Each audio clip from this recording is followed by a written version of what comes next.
খুন, ধর্ষণ, নিপীড়নের প্রতিবাদ ও স্বরাষ্ট্র উপদেষ্টার পদত্যাগ সহ ৯ দফা দাবিতে প্রধান উপদেষ্টার কাছে স্মারকলিপি দিতে গেলে শাহবাগে পুলিশের বাধার মুখে পড়ে ধর্ষণ ও নিপীড়নের বিরুদ্ধে বাংলাদেশ মঞ্চের সদস্যরা।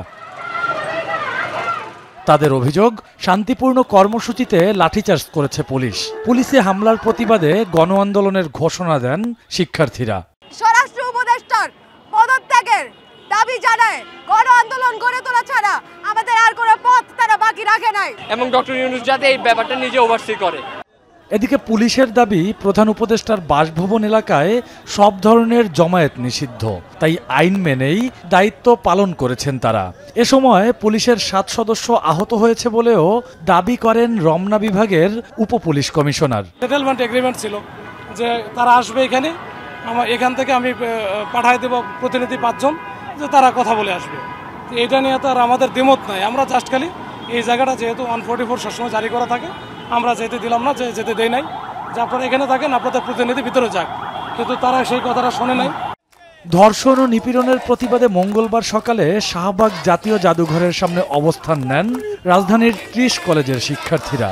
দাবি জানান, দ্রুততম সময়ের মধ্যে ধর্ষকের সর্বোচ্চ শাস্তি নিশ্চিতের।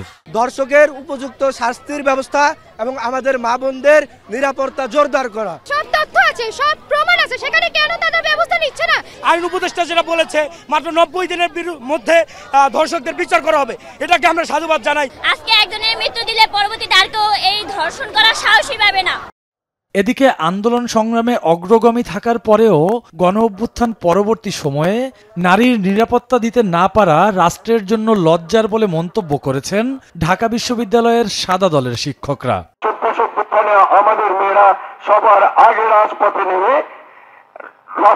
আন্দোলন পরিচালিত করেছে, আর ওনাদের কি আমরা আজকে সিকিউরিটি দিতে পারছি না? এটা লজ্জা, এটা সরকারের জন্য লজ্জা, আমাদের জন্য লজ্জা, আপনাদের জন্য লজ্জা।